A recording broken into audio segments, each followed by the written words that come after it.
got to get into some of the issues that have come down the last year or so. It's Jon Koppenhaver in studio with us. Was on the reality show The Ultimate Fighter. You know, they didn't really portray you as much of a wacko on that show. There were a couple moments, but I heard from other fighters that are like, they didn't show anything with Jon. And you know, Jon, I got to tell you, we've seen a lot of the stuff come out since. And I also have to say, on the Yahoo blog, I poked fun at you. I've criticized you many times, so I'm just going to say it. You know, now that you're here, we got to get into this stuff. All right, first of all, the problems start about a year ago, right? You in San Diego, you got into a brawl in the streets, and now that thing wound up going from a felony to a misdemeanor. But you got into a fight, and it got pretty nasty. It wasn't that bad. It was kind of exaggerated, actually. But we want the real story. We want the story about. Well, here's the way the story was told to us by like the San Diego Tribune. That you got into a fight with a guy, you know, and you can give all the details, your side. But in the end, the guy was choked out. Yeah. Okay. That was being nice. So it was actually nastier than that. But from a guy who covers mixed martial arts, and Dave and I cover sports in general, it's one of those things we hear that and we're like, holy crap! You know, these guys have, you know, they're basically lethal weapons. To have that image out there that a fighter is choking people out is scary. Well, but that's nice to choke them out, because if we wanted to, we could smash their whole body apart. So a choke is nice and quiet, nice and peaceful. You take a little nap and you wake up. No harm done. You know, on the other hand, you smash them to pieces, and they really hurt. So that's the nice way out. That's when you're being nice. Why are you looking at me when you say smash to pieces? You see him? No, I'm kidding. He wasn't here. So what was the actual story? Well, actually, what happened? It was actually my gym's 1-year anniversary party. So we were all in there and we were having a good time. It was actually a closed party, and it was real hot in there, so we had our shirts off. But a couple of guys and a couple of chicks, they wandered into the gym. Were partying with us too. No problem, right? So we're outside in front of the gym, and we're all talking. This is all fighters, like 10 fighters with their shirts off. We're just talking, having a good time. And a dude walks out, and he's like, "Ooh, look at the tough guys with their shirts off. Ooh, you're so tough. You're so tough." And we kind of like looked around, like, like, do you know him? Do you know him? No one knows him? Like, hey, man, you serious? What's your problem? And, you know, you wanted to mouth off. You know, it was not a good timing for him. I just grabbed him, spun him around, choked him out, dropped him on the floor. That was it. He woke up, you know, his girlfriend helped him across the street. He kept talking, and a couple other guys hit him. And then a month goes by, and they arrested me. They said that I choked him out, mounted him, and started punching him in the face. So that's why it got reduced to a misdemeanor, because the dude knew that he was probably at fault. He went in court and even told the judge, I want it reduced to a misdemeanor, it's okay. He gave him permission to. If that was the truth, that I really choked him out and mounted him and beat him up, he would not have been so willing to reduce it. Now that part is true. That is true that he reduced it. That, yes. Yeah. So, I mean, I think he came back and, you know, I think he felt a little bit guilty maybe. He knew that, you know, maybe he was a little bit at fault, and he knew that I wasn't the one to hit him, I just choked him. So I think that's why he came back. He let the judge reduce it, and now, I'm paying my fines, community service, and I'm on probation, and I'm doing my thing. So here's the question that comes out of it is, look, let's face it, if you're an athlete today, part of it's the dollar thing, part of it's the celebrity thing. There's going to be, especially if alcohol gets involved, something like that, there's going to be fans who act like idiots. So, is it one of those things where you gotta learn to just say, okay, it's just some dimwit, forget about it. Well, you'd be surprised, like, it happens very often. No, I'm not surprised. And I'm only an MMA fighter.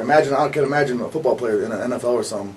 Happens all the time. So, the number of times it's happened, and the times that I've actually done something about it are very small. It's happened way more times, very embarrassing times when you're with a female, when you're with your friends from the old friends, and you walk away and you suck it up. And you don't want it. You don't want to walk away. And you shouldn't. I don't think I should have to walk away. But in this day and age, there's laws protecting the weak, and I have to walk away. There's laws protecting the weak. I know you have ranted about that on your MySpace page. I mean,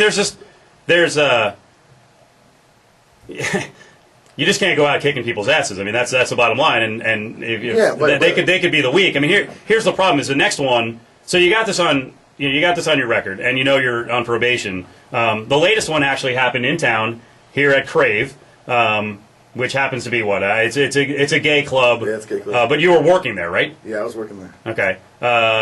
And you got into a fight. We read about a public arrest, a citizen's arrest.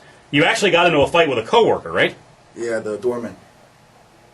right, so what goes down here, and what's going through your head? Because you already know, John, you've kind of lost some gigs because of some of the behavior. You got a rash of crap over the fight in San Diego back in 2007, and I guess this guy's getting mouthy with you. You said you walked away from a lot of fights. Why was this the one where you reacted?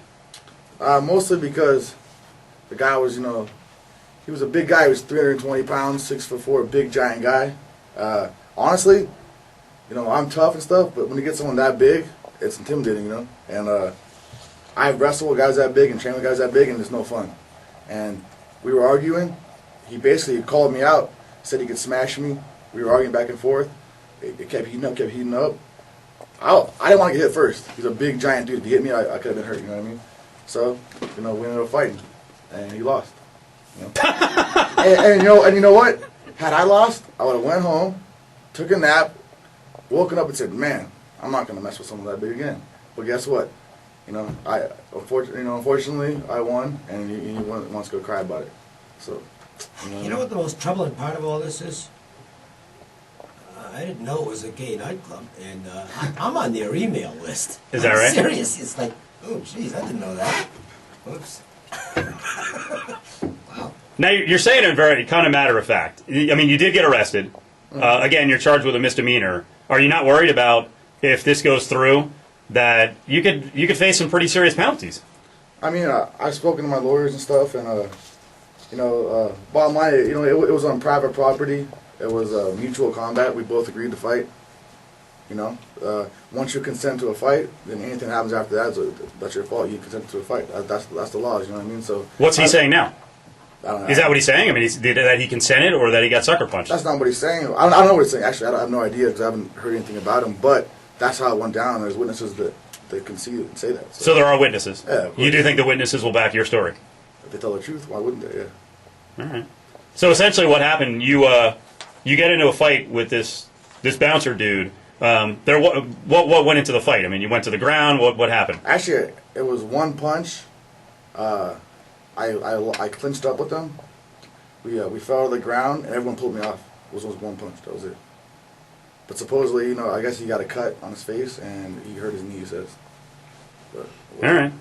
We'll see what happens. All right, Dave, you're being real quiet now. We're talking to Jon Koppenhaver, who's a MMA fighter. He's had some troubles away from the cage, away from the ring, and we're going to get into some of this stuff on MySpace, which some of it's funny, but some of it has also gotten you in a lot of trouble. So you have a couple of fights. One has you on probation. You just get into a fight last week here in Vegas at Crave. You're training now in Vegas. Why are you, Dave, how come your reaction isn't like when we talk about other pro athletes? And we just talked about it the other day. What was the topic? Who were we talking about with free passes? No, but Because guys, like a good example, Marshawn Lynch, who's a running back for the Bills, he had a hit and run during the season last year. He bumped into a woman, left the scene. He got a $100 fine, right? So people listening, and that includes us, sometimes we look at athletes and we're like, you know what, they don't care because nothing ever happens to them, so there's no incentive to behave yourself. So how do you react to that? If we're looking at you going, John, you got in a fight, you choked the guy out, luckily it went from a felony to a misdemeanor, you get into another fight, do you not care? Do you just think that you're going to get away with it all the time?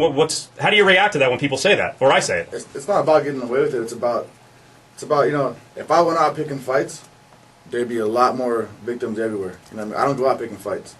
I actually go out and I try to have a good time. When I go out, I like to meet chicks. I'm looking for chicks. I'm a single dude. That's what I want to do.